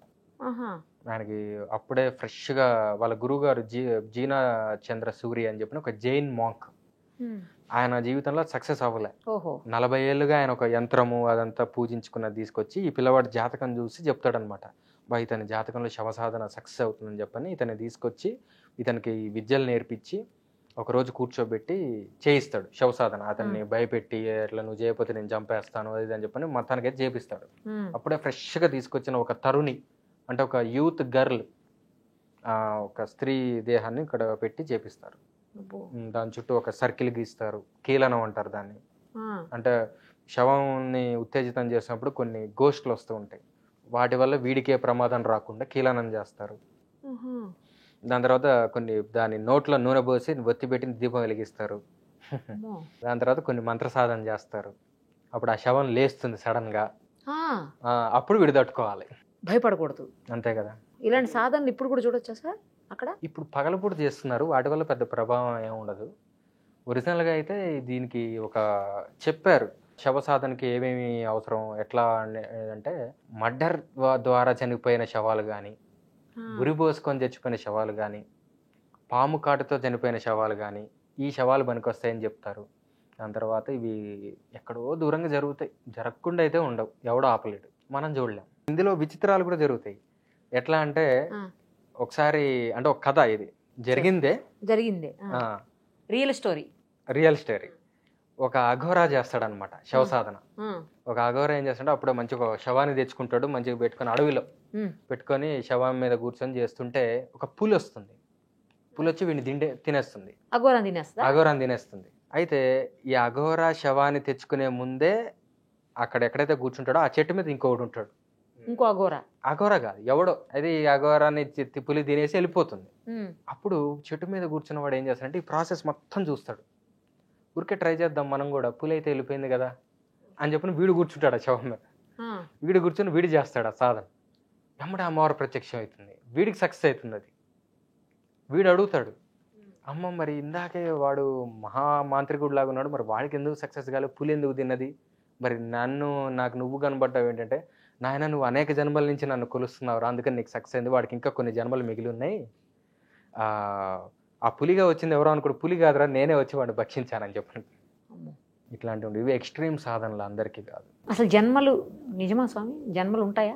ఒకసారి పోయిన తర్వాత మళ్ళీ జన్మ ఉంటుందా? ఒకసారి పోయిన తర్వాత జన్మ అంటూ నిజంగా లేకపోతే, చిన్న లాజిక్, ఒకళ్ళు తక్కువ తెలివితేటలతో, ఒకళ్ళు విపరీతమైన తెలివితేటలతో. అంటే for example Srinivasa Ramanujan, Einstein, అంతే కదండి. మనం మన ప్రతిభ వల్లనే మనం రాణిస్తాం. ప్రతిభ లేకపోతే ఎంత డబ్బున్నా ఉపయోగం ఉంది. అట్లానే ఒకటికి ప్రతిభ ఎక్కువ ఉండటం సహజంగా, ఇంకోటికి తక్కువ ఉండటం హెచ్చు తగ్గులు. దాని తర్వాత ఒకళ్ళకి పుట్టుకతోటే రిచ్ ఫ్యామిలీస్ లో పుట్టడం, గోల్డెన్ స్పూన్, ఒకళ్ళేమో కటిక పేదరికంలో పుట్టడం. సో నిజంగా ఒక్కటే జన్మ ఉంటే హెచ్చు తగ్గులే ఉన్నాయి అనుకోండి, అసలు ఏమైనా మీనింగ్ ఉందా? అప్పుడు దేవుడు ఏమవుతాడు, అందరికంటే పెద్ద క్రిమినల్ వాడే అవుతాడు. అంతే కదండి. ఏ పాయింట్లో నువ్వు నాకు ఇది ఇచ్చావు అని అడగాలంటే ఉండాలిగా ఏదో ఒకటి. ఇది చంద్రశేఖరేంద్ర సరస్వతి స్వామి వారిని ఒక లేడీ వచ్చి అడుగుతుంది ఇదే ప్రశ్న. స్వామివారు అంటారు, కంచిపీఠాధిపతి పరమాచార్య అని వినే ఉంటారు మీరు దగ్గరలో ఉన్న గవర్నమెంట్ హాస్పిటల్కి రేపు ఒకసారి వెళ్ళేసి రండి, పొద్దున పూట ఒకసారి విజిట్ చేసి రండి అని చెప్పినట్టు వెళ్ళి వస్తుంది ఆవిడ. వెళ్ళి వచ్చి, స్వామి నాకు అర్థమైంది, జన్మలు ఉన్నాయంటుంది. ఎట్లా చెప్తున్నావు అన్నాడు. చూశాను, కొంతమంది పుట్టుకతోటి డార్మెటరీలో డెలివరీ అవ్వటం, కొంతమంది పిల్లలు, కొంతమంది డీలక్స్ రూమ్లో, కొంతమంది ఏసీ రూముల్లో. అంటే ఏ ఫ్లాష్ బ్యాక్ లేకపోతే వీడు ఆ కుటుంబంలో పుట్టాలి, వీడు ఈ కుటుంబంలో పుట్టాలి అనేది ఎట్లా ఉంటుంది లాజికల్గా? నేనేదో పాత మూవీలో ఎన్టీ రామారావు గారిది ఓల్డ్ బ్లాక్ అండ్ వైట్ మూవీలో చూశాను. అందులో చనిపోయిన తర్వాత తప్పులు చేసిన వాళ్ళందరినీ ఆయిల్లో వేసి వేయించడము, మంచి చేసిన వాళ్ళందరినేమో వాళ్ళకి అన్ని అతిథి మర్యాదలు చేయటం అక్కడంతా అట్లా చేస్తున్నారు, పైన నరకము ఇది స్వర్గము అనేది. అది నిజమా అండి? ఉంటాయా? మనిషి చనిపోయిన తర్వాత సూక్ష్మ శరీరం బయటికి వెళ్తుంది, ఈ బాడీ ఇక్కడే ఉంటుంది. ఆ బయటికి వెళ్ళిన తర్వాత దానికి 3 ఆప్షన్స్, ఇంకా గట్టిగా చెప్పాలంటే 4 ఆప్షన్స్. ఒకటి నరకానికి వెళ్ళటం, ఎక్కువగా పాపాలు ఉంటే కనుక నరకంలో ఆ బాధలు అనుభవించటం, లేదు పుణ్యాలు ఎక్కువ ఉంటే కనుక స్వర్గానికి వెళ్ళటం. మూడోది రెండిటికి వెళ్లకుండా ప్రేతమే తిరగటం, అంటే పిశాచం. అదే సార్, ఈ చిన్న కర్మలు పెద్ద కర్మలు చేస్తారు కదండి, అంతవరకు దాన్ని ప్రేతం అంటారు, technical term. It is about to get a body. దాని తర్వాత ఒక న్యూ బాడీ వస్తుంది. నరకానికి వెళ్ళాలంటే కూడా ఒక బాడీ కావాలి, దాని పేరు యాతనా శరీరం అంటారు. అంటే వాళ్ళు బాధలు పెడుతున్నారు అనుకోండి, ఆ యాతనా శరీరానికి మృత్యు ఉండదు, బాధ మాత్రం ఉంటుంది. ఫ్రై చేశారు, ఫ్రై అవుతాడు, చచ్చిపోడు. యాతనా శరీరం యొక్క లక్షణం అది, పెయిన్ మాత్రమే ఉంటుంది. అది ఆ లోకానికి పనికొస్తుంది. ఆ నరకం అనేది గరుడ పురాణం చెప్పిన దాని ప్రకారం మనం ఉన్న ఏరియా నుంచి 110 యోజనాలు నైరుతి దిక్కులో ఉందని చెప్తారు. అంటే 110 × 11 మైళ్ళు. ఒక యోజనం అంటే 11 మైళ్ళు. అది నరకం యొక్క పరిస్థితి. ఇంకొకటేమో స్వర్గము, అక్కడ దాన్ని భోగ శరీరం అంటారు. వీడికి మంచి పుణ్యాలు వచ్చినాయి, లేదు ఆ 10 రోజులు వీడి పేరు మీద దానాలు చేశారు, తల్లిదండ్రులు రుణం తీర్చుకోవడానికి, పుత్రులు మంచి వాళ్ళు అయితే గనక చేశారు. అప్పుడు వీడికి పుణ్యం లేకపోయినా పుణ్యం పెరిగి స్వర్గానికి వెళ్తాడు. లేదు వీడి జీవితంలో వీడు చేసిన మంచి పనుల వల్ల స్వర్గానికి వెళ్ళే ఆప్షన్ ఉంటుంది. దేవతా ఉపాసనల వల్ల వెళ్తారు. స్వర్గంలో కూడాను సుఖం అనుభవించడానికి కూడా ఈ శరీరం సరిపోదు. ఉదాహరణకి మనకి ఇష్టమైన పదార్థం, ఫర్ ఎగ్జాంపుల్ ఏదైనా స్వీటో బిర్యానీయో ఏదైనా అనుకుందాం, ఎంత తినగలం మనం? కొంతవరకు. తర్వాత తినబుద్ధి వచ్చేస్తుంది, పొట్ట నిండిపోతుంది, తర్వాత వామిటింగ్ వచ్చేలాగా అయిపోతుంది. కాబట్టి శరీరానికి లిమిట్ ఉంది, సుఖానికి కూడా ఈ శరీరం పనికిరాదు. సో అక్కడ ఏంటంటే భోగ శరీరము సుఖానికి తప్ప దేనికి పనికిరాదు. ఎంత తిన్నా ఓకే, ఆ టేస్ట్ని ఇక ఇంకా ఇంకా ఇంకా లిమిట్ ఉండదు. అందుకని ఆ ప్రత్యేకత ఉంది అక్కడ. ఇది నిజమా అబద్ధమా అనే డౌట్ ఉంటే ముక్తానంద మహర్షి అని చెప్పిన ఒక ఆయన ఉన్నాడు. ఇప్పుడు ఉన్నారా? ఇప్పుడు లేరు. ఆ ముక్తానంద మహర్షి ఎవరంటే గణేష్పురి నిత్యానంద. ఈ నిత్యానంద కాదు స్వామి, ఈ కైలాసగిరి ఆయన కాదు, గణేష్పురి నిత్యానంద అని ఆయన అవధూత. వాళ్ళ శిష్యుడు ఒక ఆయన ఉన్నాడు, ముక్తానంద మహర్షి అని. ద ప్లే ఆఫ్ కాన్షియస్నెస్ ఇంగ్లీష్లో, తెలుగులో చిత్ శక్తి విలాసం, హిందీలో చిత్ శక్తి విలాస్. ఆ బుక్లో ఆయన ఆస్ట్రల్ ట్రావెల్ చేస్తాడు బతికున్నప్పుడే. సూక్ష్మ శరీరంతో ఈ లోకాలన్నీ ఉన్నాయా లేవా అనేది ఒక రౌండ్ వేసి వస్తాడు అనమాట. ఇవన్నీ ఉన్నారని ఆయన, మీరు అమావాస్యలకి అప్పుడు నువ్వుల నీళ్ళు వదులుతారు కదా అందరూ, అవన్నీ నిజమే, వదలండి, వాళ్ళు పుచ్చుకునే వాళ్ళు ఉన్నారు అక్కడ మీ వాళ్ళందరూ అని చెప్పని అంటాడు. సో అయితే మనం చేసిన పనులను బట్టే స్వర్గానికి పోతామా, నరకానికి పోతామా, లేకపోతే మధ్యలో తిరుగుతామా? ఒకవేళ వీడికి కర్మలు చేయకపోతే మధ్యలో తిరుగుతాడు, వాడు పిశాచం అవుతాడు. లేదు కొంతమంది ఈ కర్ణ పిశాచి విద్యలు చేసేవాళ్ళు కొంతమంది ఉంటారు. జ్యోతిష్కుల్లో కొంతమందిని చూసే ఉంటారు చాలా మంది. వాడు ముఖం చూసి చెప్తూ ఉంటాడు. అవును, కొంతమంది చెప్తారు సార్, కరెక్టే. వెంటనే ఇది రాబోతుంది, అది రాబోతుంది, ఇది గతంలో, అది అసలు తెలియకపోయినా చెప్తారు. గతాన్ని గురించి ఎక్కువగా మ్యాచ్ అవుతుంది. అవును, భవిష్యత్తు గురించి కొంచెం తక్కువగా మ్యాచ్ అవుతుంది. తెలియదు కదా మనకు భవిష్యత్తు. అదేమిటంటే కర్ణ పిశాచి అని ఒక పిశాచ విద్య, అది సాధన చేస్తారు వాళ్ళు. వాటికి కొన్ని బలులు ఉంటాయి, ఏదో చేస్తారు. సిద్ధి పొందితే ఏంటంటే చెవులో చెప్తూ ఉంటుంది అది. అయితే దాని రూల్ ఏంటంటే, పిశాచ విద్యలు ఎవడు సాధన చేసినా, దేవతా విద్యలు సాధన చేశారనుకోండి, వినాయకుడో ఇటువంటి ఏవి చేసినా కూడా సేఫ్, వాడికి ఏమి కాదు, మంచి రక్షణ అన్నీ లభిస్తాయి. పిశాచ విద్యలు ఏంటంటే ఇన్స్టెంట్గా రాకెట్ లాగా వాడు పైకి లేస్తాడు సమాజంలో. కానీ చనిపోయిన తర్వాత చివరి చావు భయంకరంగానే ఉంటుంది. నాకు తెలిసిన ఒక పంతులు ఉండేవాడు, ఆయన కర్ణపిశాచ్ చేసిన వాడే. ఇట్లా చాలా ఇబ్బందులు వచ్చినాయి. అతనికి లాస్ట్లో మంచాన పడి చాలా వికృతమైన చావు చనిపోయాడు. చనిపోయిన తర్వాత ఏంటంటే దాని రూల్ ఏంటంటే, వాడు కూడా ఖచ్చితంగా పిశాచాల్లోనే కలవాలి. ఈ పిశాచం వీడికి ఎన్నాళ్ళు అయితే సేవ చేసిందో, ఎన్ని సంవత్సరాలు సేవ చేసిందో, అన్ని 100 సంవత్సరాలు వీడు ఆ పిశాచానికి సేవ చేయాలి. ఇది రూల్ పిశాచ విద్యకి. యాక్చువల్లీ మన దగ్గర తిరుగుతూ ఉంటారు, మన చుట్టూరు అంటారు, నిజమా సార్ అది? మొత్తం 36 అంటే మనకంటే కొంచెం పై లెవెల్ బీయింగ్స్ అనమాట అవి. పిశాచాలేమో మనకంటే కింది స్థాయి బీయింగ్స్, మనకంటే కొంచెం పై స్థాయి జాతులు యక్షులు. ఎవరికి హార్మ్ చేయరంట కదా? ఎందుకు చేయరు? చేస్తారా? ఈ అతి మార్గికులని, కాపాలికులు, కాలముకులు, అఘోర పంతులని 3 రకాలు ఉన్నారు. ఇదివరకు కర్ణాటకలో ఉండేవారు. శంకరాచార్యులు లేకపోతే ఇప్పుడు మొత్తం కాపాలికులే మన అందరినీ చంపేవాళ్ళు. అసలు వాళ్ళు చేతిలో పుర్రె, అదే కపాలము, బొక్కల మాలలు వేసుకొని భైరవ ఉపాసకులు వాళ్ళంతా. అఘోరాలు కూడా ఆ మార్గంలో చెందిన వాళ్ళే. ఏది అతి మార్గికులు అంటారు వాళ్ళని. వాళ్ళకి కంప్లీట్ వామాచారం అనటానికి లేదు, వామాచారం వేరు, ఇట్ ఈస్ కంప్లీట్లీ అండర్ తంత్ర. 36 యక్షిణీ విద్యలు ఉన్నాయి మొత్తం. ఈ 36 యక్షిణీ విద్యలో ఇందాక మనం చెప్పుకున్నాం, ఒకటి హంసిని, ఒకటి ప్రమోది అని చెప్పని. ఆ 36 యక్షిణీ విద్యలు ఒక్కొక్క యక్షిణీ విద్య ఒక్కొక్క రకంగా సాధన చేయాలి. కొన్నేమో చెరువు పక్కన చేసే ఉంటాయి, కొన్నేమో నదీ తీరంలో చేసే ఉంటాయి, కొన్ని శ్మశానంలో చేసే ఉంటాయి, కొన్ని 4 రహదారుల మధ్యలో చేసే ఉంటాయి. ఇన్ని లక్షలు జపం చేయాలని ఉంటుంది. ఒక్కొక్క దానికి ఒక్కొక్క ఫలితం ఉంటుంది.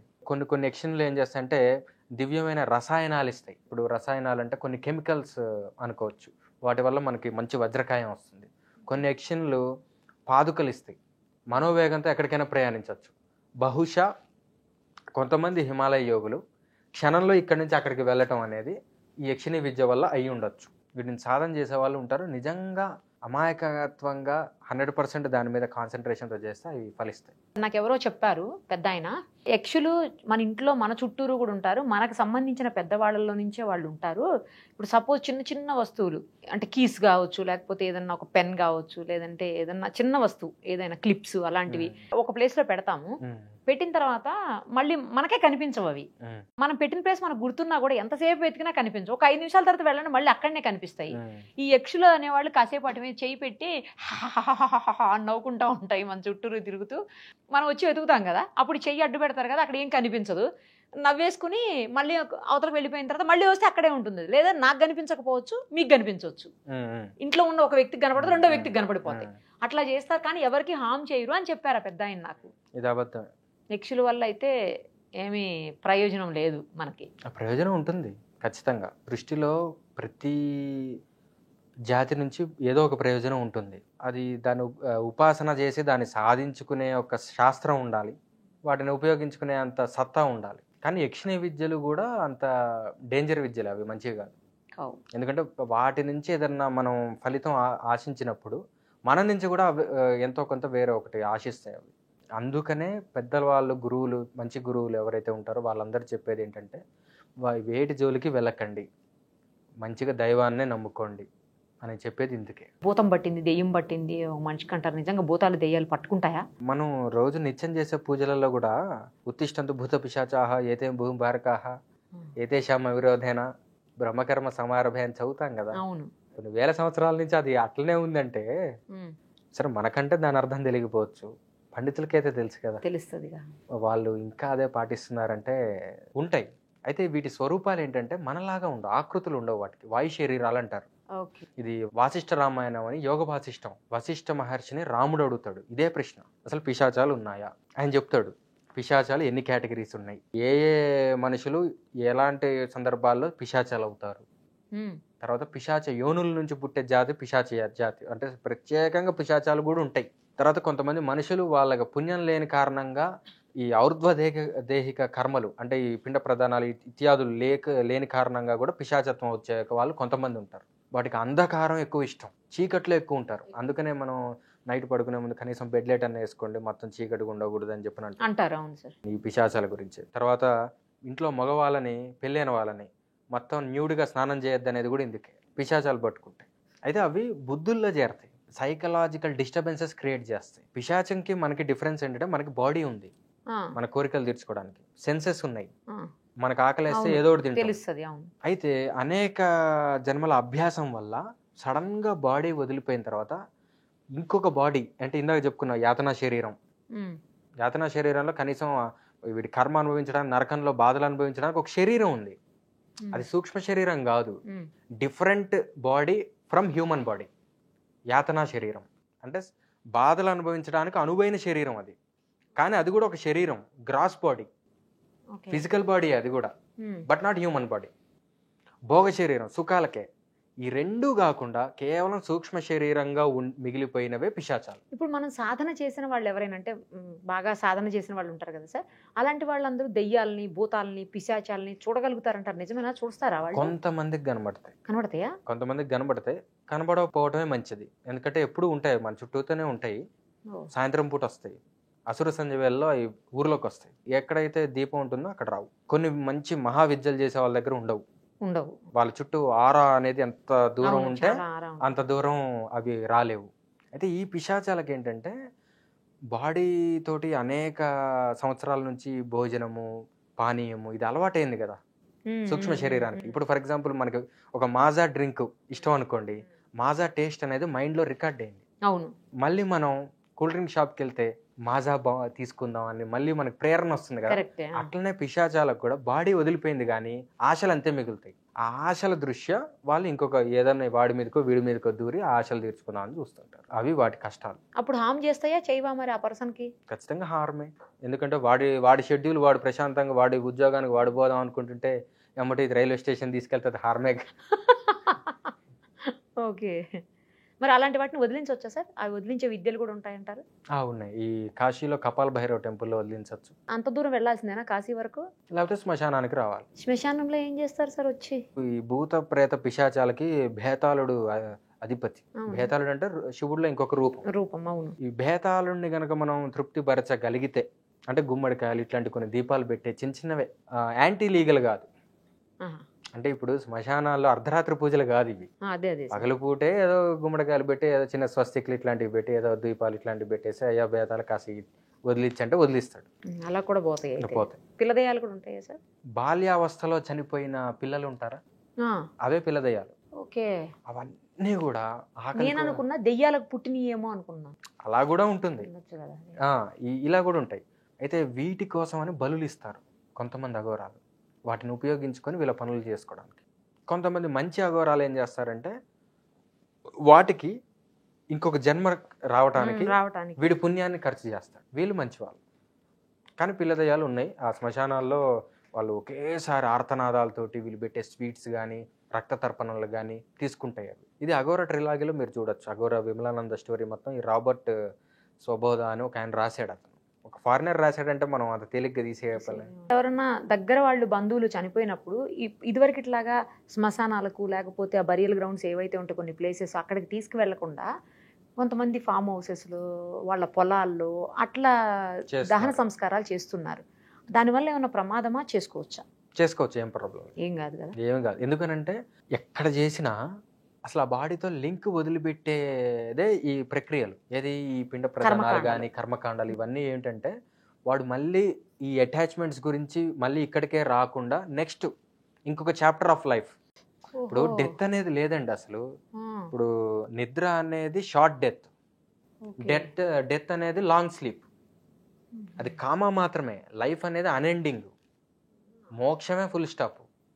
ఒక శరీరం పోయింది అంతే. ఇంకో శరీరానికి వాడు వెళ్ళటానికి మళ్ళీ ఇదే శరీరంతో అటాచ్మెంట్స్ ఉండకుండా ఉండటానికి కర్మకాండలు ఉపయోగపడతాయి. కాబట్టి ఈ లింక్ కట్ అయింది, వాడిది ఎక్కడ తగలబెడితే ఏముంది, లింక్ కట్ అయితే ఇంకేముంది, ఇంకా ప్రాబ్లం లేదు. ఇప్పుడు ఆడవాళ్ళు పిండ ప్రదానం చేస్తారు. ఆడవాళ్లే కొంతమంది ఈ మధ్య కాలంలో మగవాళ్ళు లేకపోతే కొన్ని ప్రాబ్లమ్స్ వలన వాళ్లే దహన సంస్కారాలు చేస్తున్నారు. అమ్మాయిలే మగవాళ్ళే చేయాలి, ఆడవాళ్ళు చేయాలి. అట్లాంటి రూల్స్ ఏమైనా ఉంటాయా? రూల్స్ అయితే ఉన్నాయి. శాస్త్ర నియమాల ప్రకారం వెళ్ళటం మంచిది. అంటే అవకాశం లేని వాళ్ళు ఉంటారు కొంతమంది, అసలు ఎవ్వరూ ఉండరు. ఆ అవకాశం లేనప్పుడు ఎలా చేయాలనేది కూడా శాస్త్రంలో ఒక నియమం ఉంది. అంటే శాస్త్రం మృత్సృజ్య వర్తతే కామకారత నా సిద్ధి నవాప్నోతి నా సుఖం నా పరాంగతి తస్మాత్ శాస్త్రం ప్రమాణంతే కార్యకార్య వ్యవస్థితం. భగవద్గీత దైవాసుర సంపత్ విభాగ యోగం లాస్ట్ నుంచి 2వ శ్లోకం ఏం చెప్తుందంటే శాస్త్రంలో చెప్పిన విధానాలను పాటించిన వాడికి ఇహంలోనూ సుఖం ఉంది, పరంలోనూ సుఖం ఉంది.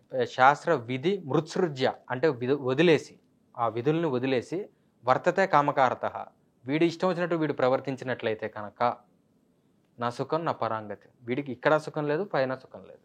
అందుకని ఆయా పండితుల ద్వారా తెలుసుకొని వాళ్ళు చెప్పింది వింటమే మంచిది. ఇప్పుడు శ్మశానాల్లోకి కొన్ని ఏరియాస్లో లేడీస్ వెళ్ళరు, కొన్ని ఏరియాస్లో ఇప్పుడు తెలంగాణ సైడ్ లేడీస్ వెళ్తారు, ఆంధ్ర సైడ్ అసలు లేడీస్ శ్మశానంలోకి అడుగే పెట్టరు. అది మంచిది కాదని వాళ్ళు భావిస్తారు. బట్ ఇక్కడ మాత్రం అట్లాంటిది ఏమి ఉండదు. పిల్లలు ఆడవాళ్ళు కూడా శ్మశానంలోకి వెళ్తారు, వాళ్ళ సొంత వాళ్ళు దగ్గర వాళ్ళు బంధువులు చనిపోయినప్పుడు. అలా వెళ్ళొచ్చా వెళ్ళకూడదు? లేడీస్ శ్మశానాలకు వెళ్ళకపోవటం మంచిది. ఒకవేళ ప్రాంతీయ ఆచారం గనక ఉంటే ఎలా చేస్తే అప్పుడు మాట్లాడటానికి ఏం లేదు. అదే వాళ్ళ ఆచారం ఎలా ఉంటే అలా, అదర్వైజ్ వెళ్ళకపోవటమే మంచిది. ఎందుకంటే శ్మశానాల్లో మనకి తెలియని డైమెన్షన్స్ చాలా ఉంటాయి. మనకి తెలియదు కాబట్టి లేదనుకోవడం మూర్ఖత్వం. అంటే అది ఎలాంటిది అంటే సైంటిస్ట్కి మైక్రోస్కోప్లో అన్ని జీవాల గురించి వాడికి తెలుసు. అవును. వాడేదో ఆ జీవాలన్నింటినీ ఒక లిక్విడ్లో కలిపి ఒక గ్లాస్ మీద ఇట్లా పూసాడు అనుకోండి, మనకి అవి కనబడదు, మనకు తెలియదు. కానీ గంట ముందు వాడు మైక్రోస్కోప్లో చూసాడు అన్ని. అవును. ఇక్కడ లేవు అనుకునే వాళ్ళు మనం మూర్ఖులం. ఎస్, అంతే కదా మరి.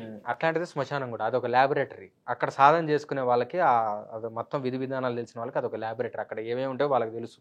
వాళ్ళే చెప్పారు ఈ టైంలో వెళ్ళకండి, ఈ టైంలో వద్దు, మీరు వెళ్ళవచ్చు, మీరు వెళ్ళవద్దు, కాబట్టి వెళ్ళకపోవటం మంచి. చాలా జాగ్రత్తగా ఉండాలి శ్మశానంతో. ఇప్పుడు ఇదివరకు కట్టెలు అవన్నీ పెట్టి దహన సంస్కారాలు చేసేవాళ్ళు, ఇప్పుడు మారిపోయింది, మొత్తం ఎలక్ట్రికల్ చేస్తున్నారు అంతా.